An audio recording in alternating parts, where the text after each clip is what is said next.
Hi everyone, I am testing a new fragrance for BeScented, and this is just a straight coffee scent.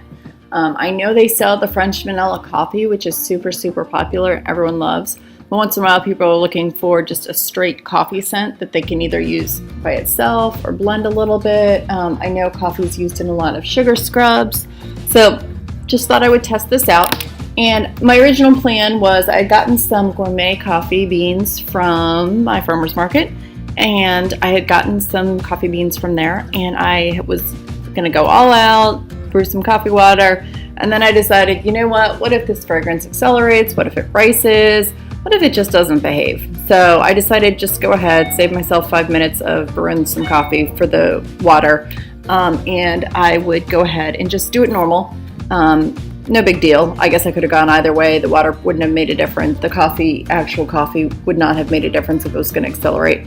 But I just figured if I'm going to go all out, I'll do that when I know that the fragrance is going to behave. So just going ahead, really mixing everything in. Got my colloidal oatmeal, my kaolin clay. Got the lye water. And I decided, obviously, coffee soap. Let's do it like a dark brown. So I'm using the dark chocolate from BeScented. It's really just a nice deep brown. I use it a lot. And then I'm going to go unscented for the rest. I really don't think there's any vanillin in it, and I forgot to check this fragrance before I went ahead and got going, but I don't think there's any vanillin in it. It doesn't smell like there is. And sometimes vanilin's not the only thing that causes a fragrance to discolor. So I thought, let me just go natural on part, and then I'll do the dark chocolate color for the other part. So went ahead, obviously there's no ricing, there's no acceleration, so we're good to go on that part. So I'm going to go ahead and mix up, and I'll be right back.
All right, so I'm just gonna go ahead and kind of do my signature chopstick swirl. I got this technique from Jen at A&N Sons and Such. I'm sure other people do it, but I just had seen her do it the most with a lot of her videos.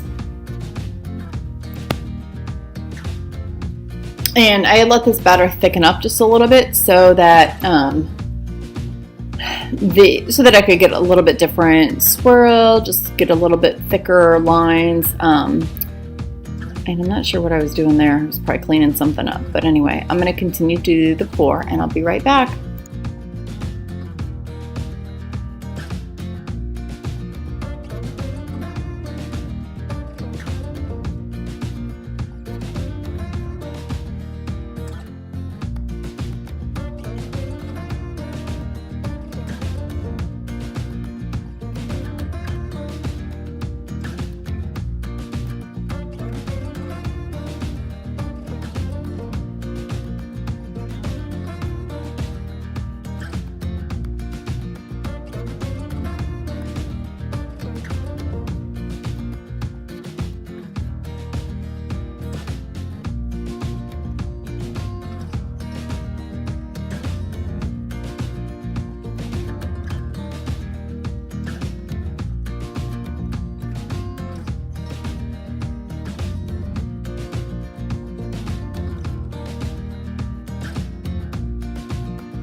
All right, so I'm getting almost done. So I'm just gonna go ahead and swirl in the rest of this white batter. You can see it did thicken up quite a bit, but that's perfect because I'm gonna use some coffee bean embeds for this. And so I wanted to make sure that the batter was pretty thick so that I wouldn't have to wait too long and that the embeds would just sit nicely on top. I had made my embeds. I got a mold from Amazon, and if you click below in the link or in the comments, there is a link to the Such and Such Amazon website, and I believe this chocolate, or not the chocolate, the coffee bean molds are listed in that store. If not, go ahead and click on the link and you can find them. They're super, super small. And what I did before is I had made these embeds like 2 months ago, and I had just taken some batter. I was doing like a 5 or 10 pound batch, so I had literally taken like 2 or 3 ounces of the soap batter, and then I used the dark brown or dark chocolate mica color. So I went ahead and made the embeds a long time ago, and they've just been sitting in a container waiting to be used because I just hadn't gotten to the soap, quite honestly. I was busy doing some other things, but I did want to definitely get this one tested. So here you go. I should have done a close-up on the embeds, but they're super small, maybe like the size of like your pinky finger, like your pinky fingernail. And that's probably like the best size description to kind of give, but they're perfect, I think, for this. And I can also use them, make wax out of, so I can do for like any coffee fragrance candles that I'm going to do. I can use these and just stick a couple of these on top of the wax. I think that would be super cute and super cool. So anyway, I'm going to continue to go ahead and plop these on top. Kind of takes a while, but I'm trying to, and I'm not really trying to do, I know some soap makers, they'll mark out every inch. I just went ahead and kind of did it randomly, and when you get to the cut, you'll see I actually was pretty spot on. So it was actually good luck and good planning on my part. So I'll be right back for the cut.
All right, and we're back. And the one thing I had thought about doing, and I totally forgot, I was going to add some coffee grounds in for a little bit of mild exfoliation.